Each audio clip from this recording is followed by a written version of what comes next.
Hello friends, आज हम लोग पढ़ेंगे जीन पियाजे का जो संज्ञानात्मक विकास का सिद्धांत है उसके बारे में।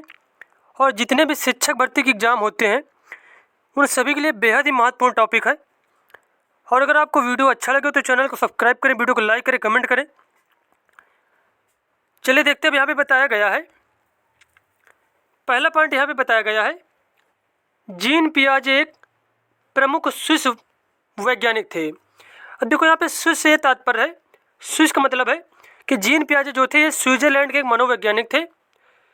पियाजे ने अपनी पुस्तक the language of thought of the child 1923 में लिखी। अब क्वेश्चन ये पूछ लिया जाए, the language of thought of the child पुस्तक किसने लिखी थी, तो इसका आंसर हो जाएगा पियाजे ने लिखी थी।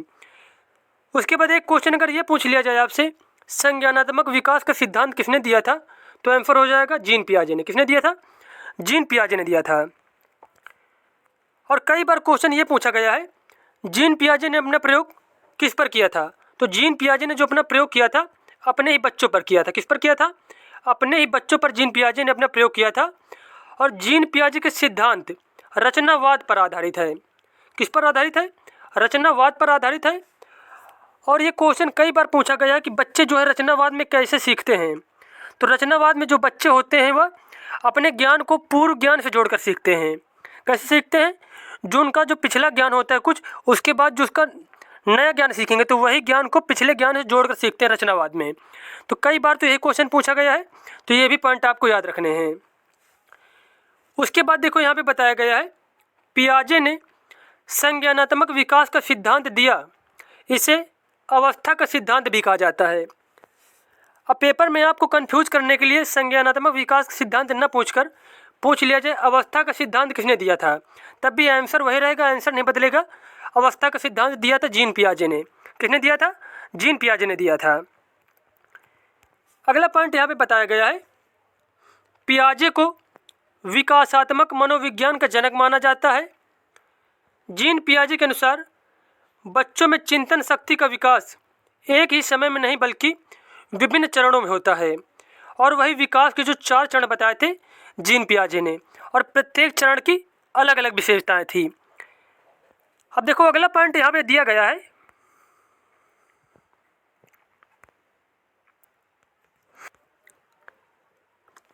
अब यहाँ पे एक पॉइंट दिया गया है स्कीमा। अब स्कीमा देखो हम लोग जान लेते हैं। स्कीमा से तात्पर्य ऐसी मानसिक संरचना से है जो व्यक्ति के दिमाग में सूचनाओं को संगठित करने तथा व्याख्या करने हेतु विद्यमान होती है। अब देखो इसको हम लोग ऐसे समझते हैं, जैसे हम यहाँ पे पढ़ा रहे हैं आप लोगों को, तो ये जो जानकारी आप अपने माइंड में कहीं ना कहीं पे तो कलेक्ट कर रहे होंगे। कैसे याद रहेगी ये सारी जानकारी? तो वही जो जानकारी आप लोग कलेक्ट कर रहे हैं जिस जगह पे, उसी को कहा था जीन पियाजे ने, क्या कहा था? स्कीमा कहा था। क्या कहा इसको? स्कीमा कहा था। और कई बार तो क्वेश्चन सिर्फ यही पूछा जाता है कि जो स्कीमा के बारे में किसने बताया था, तो आंसर हो जाएगा पियाजे ने। किसने बताया था स्कीमा के बारे में? जीन पियाजे ने। नेक्स्ट पॉइंट देखो यहाँ पे दिया गया है, आत्मसातकरण। आत्मसातकरण वह प्रक्रिया है जिसमें बालक अपने नए ज्ञान को पूर्व ज्ञान योजनाओं में शामिल कर लेता है। अब देखो यहाँ पे एग्जाम्पल्स देखते हैं। बच्चे ने एक 4 पैर का काले कलर का कोई जानवर देखा, ठीक है, तो बच्चे को मालूम नहीं था, तो उसको बताया गया यह क्या है? काले कलर का है और 4 टांगे और भाव भाव की आवाज़ निकालता है, यह क्या है? कुत्ता है। फिर उसके बाद कुछ दिनों के बाद बच्चे ने क्या देखा? सफ़ेद कलर के एक जानवर देख लिया। अब वो बड़ा कंफ्यूज होता है कि मतलब ये कौन सा जानवर है। तब फिर उसको बताया गया कि ये भी क्या है? कुत्ता है। तब बच्चे को मतलब ये समझाया गया कि ज़रूरी नहीं है कि जिसके 4 टांगे हों, भाव भाव की आवाज़ निकालता हो, काले ही कलर का हो। मतलब कुत्ते क्या है, कई भी कलर के हो सकते हैं, सफ़ेद भी हो सकता है, काला भी हो सकता है। तो बच्चे की क्या हुआ, एक ये जानकारी पहले से प्राप्त थी बच्चे को कि काले कलर का जो क्या है, 4 टांगे और भाव भाव की आवाज़ निकालता है, कुत्ता है। उसके बाद बच्चे ने क्या अपने दिमाग में एक संरचना बनाई, क्या है कि उसको जानकारी मिली कि क्या ज़रूरी नहीं कि काले ही कलर का हो, या सफ़ेद भी कलर का या अन्य और कलर का भी हो सकता है कुत्ता। तो ये क्या हो गया, इसे कहते हैं आत्मसातकरण। उसके बाद अगला पॉइंट है, यहाँ देखो बताया गया है समायोजन के बारे में। अब समायोजन के बारे में बताया गया है, वह मानसिक प्रक्रिया है जिसमें बालक नई सूचना को शामिल करता है। अभी देखो, अभी तक बच्चे ने क्या जाना था कि 4 पैर का जो जानवर है वह कुत्ता है। अब उसके बाद फिर एक जानवर देखता है बच्चा, 4 टांगे होती हैं उसके भी, और लेकिन ये क्या करता है, ये म्याऊं म्याऊं की आवाज़ निकालता है।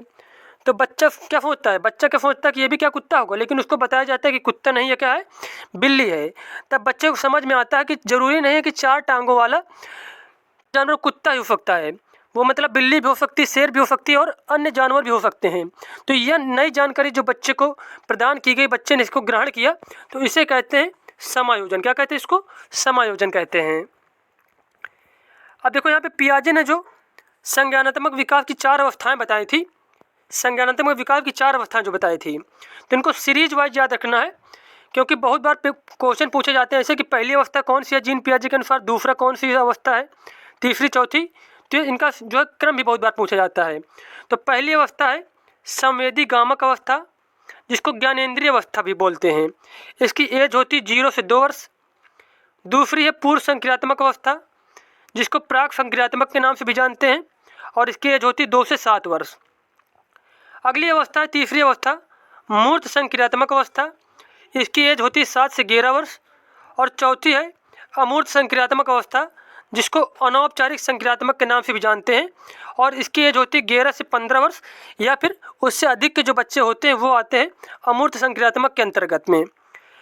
अब देखो यहाँ पे प्रत्येक अवस्था की कुछ न कुछ विशेषताएं बताई गई हैं, वो विशेषताएं हम लोग जान लेते हैं यहाँ पे।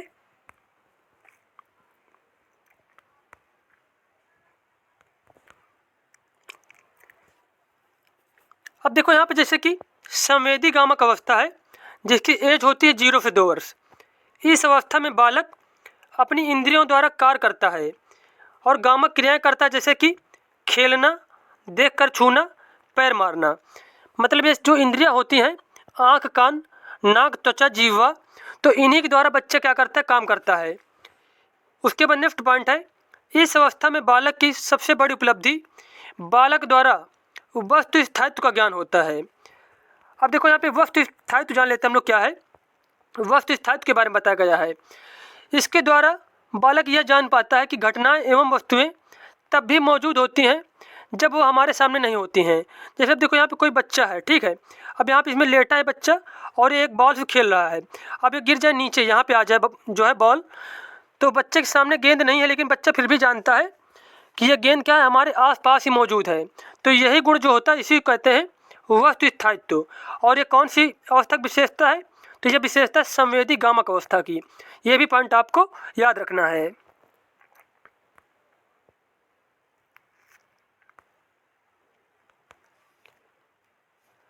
उसके बाद दूसरी अवस्था है पूर्व संक्रियात्मक अवस्था।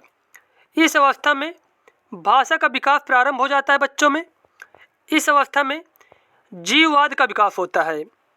इस अवस्था को आत्म केंद्रितता का विकास होता है इस अवस्था में, और इस अवस्था को खिलौने की आयु भी कहा जाता है। अब देखो यहाँ पे कुछ जो इम्पोर्टेंट पॉइंट बताए गए हैं, जैसे कि जीववाद। जीववाद से यह तात्पर्य होता है कि बच्चा जो होता है निर्जीव चीज़ों को भी सजीव समझता है। जैसे कि बच्चा क्या खेलता है, गुड़िया गुड्डा लिए होता है तो उसको भी खाना खिलाता है, क्योंकि उसके ये समझ ही नहीं होती है कि ये क्या है, निर्जीव चीज़ है, इसको भूख नहीं लगती। तो यही क्या क्वालिटी, यही गुण को कहते हैं जीववाद। उसके बाद आत्म केंद्रितता से यह तात्पर्य है कि बच्चा अपने गुणों और दूसरे के गुणों में क्या डिफरेंट नहीं बता पाता। जैसे कि उसके पिताजी हैं, वो थोड़ा डिस्टर्ब है अगर, तो बच्चा सोचता है हमें कोई चॉकलेट देता है तो हम खुश हो जाते हैं, तो क्या करेगा अपने जो पिताजी को खुश करने के लिए उनको भी चॉकलेट देगा जाके, कि इससे क्या है पिताजी हमारे खुश हो जाएंगे। आत्म केंद्रितता मतलब क्या है कि बच्चा अपने गुणों और दूसरे के विचारों में क्या है डिफरेंट नहीं कर पाता है, अंतर नहीं कर पाता है, और इस अवस्था को खिलौनों की आयु भी कहा जाता है। तो ये भी पॉइंट आपको याद रखना है।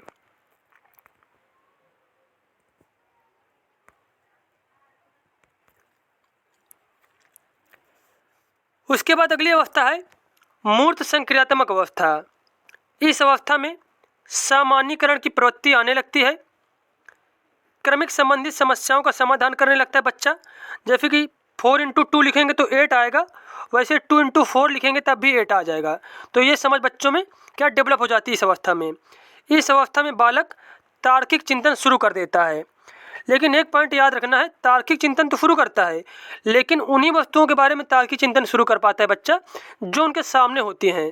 जैसे यहाँ पे क्या है, कोई जैसे कि चीज़ रख दी गई यहाँ पे, जैसे कि गाय रख दी गई, तो गाय के बारे में बच्चों को पूछा जाएगा तो बता देगा। जैसे बुक रख दी गई यहाँ पे, इसके बारे में पूछा जाएगा तो बता देगा, तार्किक चिंतन करेगा। लेकिन अमूर्त चीज़ों के बारे में, जो चीज़ें मतलब उसके सामने नहीं है, उसके बारे में वो चिंतन नहीं कर पाता है।